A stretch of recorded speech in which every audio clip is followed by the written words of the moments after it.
welcome David Evans. Thank you very much for joining me today to talk about Universal Design for Learning and how you've been working with the framework to design a new unit of study. Thank you very much, Sarah. Would you like to give us some context of the unit of study that you're working on for next year? So in the Sydney School of Education and Social Work, we have 4 new degrees. The unit of study that I'm particularly focused on is a mandatory unit of study by professional requirements and by other legislative requirements. So it's given us an opportunity to step back, rethink, and then come forward again in terms of how we design it, how we engage with students. It's allowed us to practice what we preach in terms of the Universal Design for Learning framework. Fantastic. So when designing a new unit of study, what were your first considerations to help you get started? The first considerations were around the current unit of study that we have. Do we just pick up the current one and replace it, and drop it into a new program? And that was a decision we said no to. We really wanted to think back on the last probably 10 years of delivering that unit of study to a range of students, and to unpick some of the barriers, if you want, that we were facing. So I just want to pick up on the comment you made about your students and a broader range of students. So in the UDL terms, we'll talk about learner variability. So what would be some of the variables of the students who would come to this new unit? So I suppose more at the macro level, we have students who come from 4 different programs. So we've got students who are working towards early childhood teachers.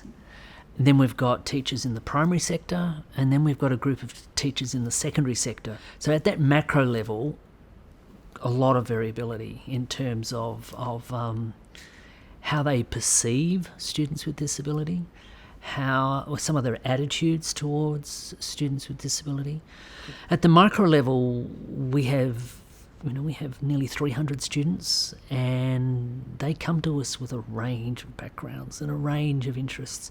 From those students who may have a member of their family with a disability and it impacts their everyday life. We have students who care for a person with a disability, so they have this lived experience of working with this group, through to people who really haven't thought about what disability is. With that variability that your students are bringing to this learning environment, what do you have to consider in designing a new unit of study to actually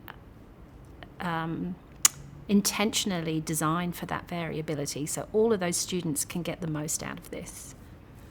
I think one of the things that we've learned over the years is just standing there and presenting and say, you need to know this. Like, it's not a very, it's a bit of a blunt instrument to work with our students. So in using the Universal Design for Learning framework over a number of years and learning as we went along, really trying to tap into some of their interests, some of their strengths the students may have. A great example is our human movement students, and because they come up with some really nice examples of how they've worked with a person with a disability and how they've worked in an inclusive environment which allows all persons to participate and access learning. And we can use those examples as part of tutorials. We can use them as part of discussions. So drawing on their interests and their passions. Yeah. So I'm hearing a lot of the principle of engagement with what you're saying and tapping into that real world relevance, authentic examples, so that the students can really relate to experiences that are relevant for them. And with all of the variability you described, you're also talking about anticipating that variety and planning for it. So this is a unit of study that will be implemented next year. You haven't met your students yet, but you can already anticipate what they're likely to need. We will, and going back to that macro level, I suppose one of the variabilities that will be new for us next year is that these students will come to us in second year as opposed to third year. They will not have had a practicum, so they will not have been a teacher in a school. They might have been a student in a school, but they won't have been a teacher in a school. So they come to us with, I think, a different set of background knowledge that we're going to have to try and, predict to some degree. We're going to have to get to know our students a lot better. The other one, which will be much more in our face next year, is that there are going to be a group of students who are not going on to be teachers. They're interested in education as a major. So we will need to think beyond, the classroom. We're going to have to think about maybe working in a bank as a trainer, or maybe working in some sort of supported employment environment where there might be training workers. So it'll be a different set of variability that I don't even think I'm quite aware what that's going to look like. Yeah. What do you think some of the barriers could be for your new cohort to learning? I think one of the big barriers is going to be just that experience, that background knowledge.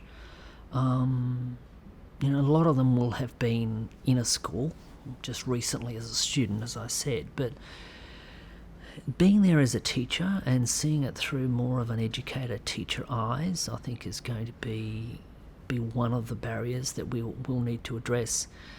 So in some of the planning that we've been doing, I think looking at our fieldwork experience, for example, where they get the opportunity to choose what environment they would like to go into, where there is a person or persons with disability, and building from that, hopefully that motivational component of they get the choice, they get to make that decision. And again, sits very firmly within that principle of engagement and giving your students choice and autonomy. Yeah. So yes, the breadth of experiences they might choose for their field work, could be broad. Yeah.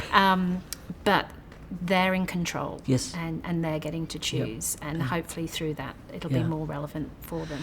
They can generate the experience. They can generate the experience in a setting that's convenient, not only in terms of where it's placed, but potentially in the time that they do it. They could be during the week, on the weekend, at night. Yep. Which also supports students who are juggling many hats. Definitely. in a working week. So. Now, David, I know that you have been working in the UDL space for a number of years. How do you think your knowledge of UDL impacts the way you're approaching this design of a new unit of study? One of the big shifts for me has been that focus on the learner and variability.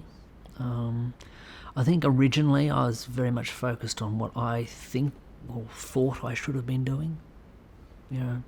Have multiple means of representation, but it becomes a bit ridiculous if you don't know your learners. So knowing your learners, understanding some of their variabilities, which can in some ways can be difficult, and that's been a really rich shift for me, because it really places the learner at the front.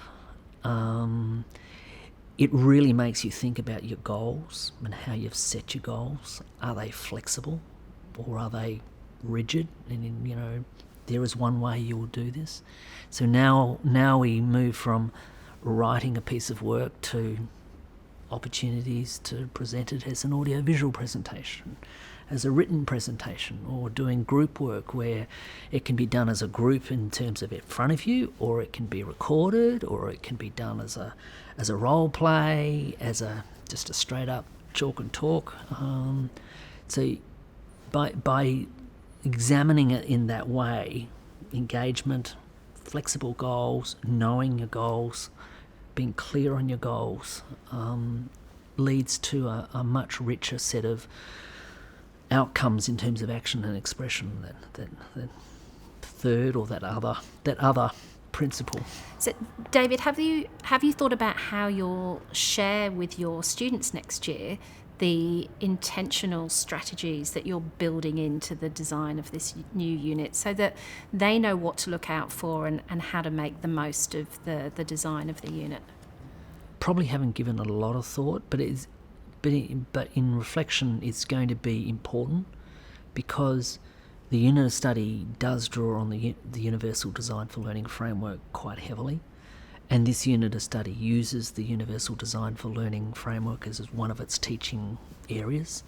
And I suspect that if we were to make it evident to them that this is what we're attempting, I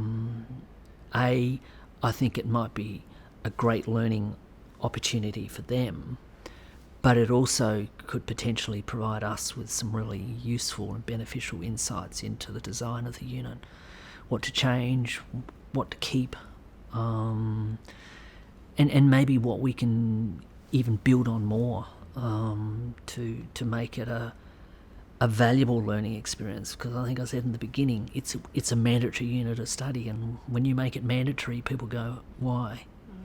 It's not a choice.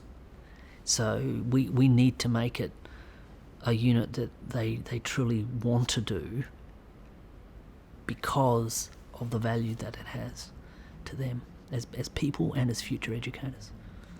Thank you. You've actually just answered the question I was going to ask you to wrap up, which was, what's the one thing that you hope the most that your students will get out of that?